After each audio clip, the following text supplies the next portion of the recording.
You'll recognize our next presenter from Younger, Chicago Hope, and tonight's nominated film, Hitman. And no one on earth says the word diva better than she does. Please welcome Molly Bernard.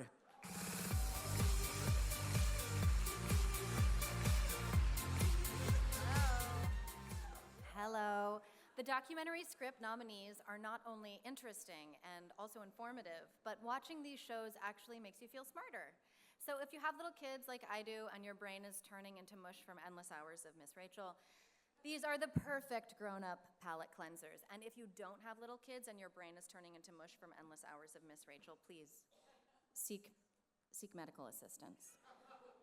The nominees for documentary script are The American Vice President, American Experience, written by Michelle Ferrari. The Cancer Detectives. I'm sorry, I'm moving too fast. The Cancer Detectives. American Experience, written by Jean Tempest. Part 1, Inferno to Paradise, Dante, written by Rick Burns and Riccardo Bruscali. Poisoned Ground, The Tragedy at Love Canal, American Experience, written by Jamila Efron. The Space Race, written by Mark Monroe. And the winner is Rick Burns and Riccardo Bruscali, Part 1, Inferno to Paradise.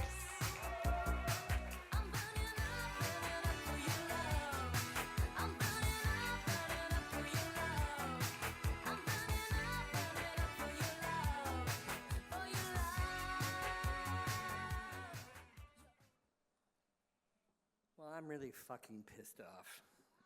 Thank you so much to the Writers Guild for this award. I work basically for PBS. PBS is in such a screwed position right now. And I want to thank Paula Kerger, our president, and Pat Harrison, the president of the Corporation for Public Broadcasting.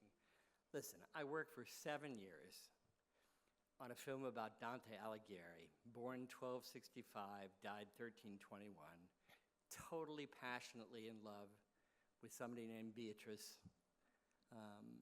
And the times he lived and worked in were as bad a set of times as ours. I mean, working on this film, working on this story, it was extraordinary to see how terrible things were in 1301. And out of that, he wrote this 14,233-line poem. It's really the only thing Dante Alighieri is known for. He did other writing, but this is what people know him for. And he did it in exile, under the worst conditions. He never got any sort of award for it. No one really knew about it when he was alive. And it is absolutely, with some plays by Shakespeare, considered to be one of the greatest things ever written in the history of Western culture. So I feel so fortunate and so privileged to have been able to be part of this bizarre little ecology called PBS, where somebody could have such a stupid, ridiculous idea to do 4 hours of national programming about somebody who's been dead for 700 years. And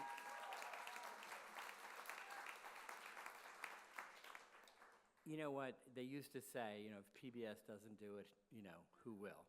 But the fact of the matter is that with all the channels, streamers, all the thousands of places, the only place stupid enough to do actually non-commercial programming besides C-SPAN is PBS and NPR.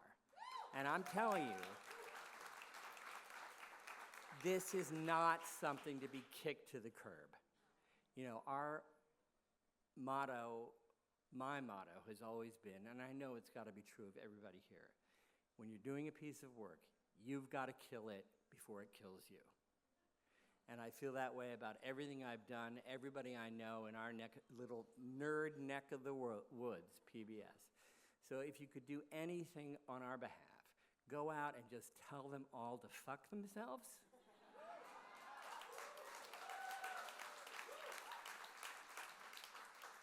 The FCC will not allow PBS to say the word fuck, but nevertheless, I really feel blessed for everything I've been able to do. So to PBS, NPR, all the public television community, and especially to the WGA, thank you so much for this award.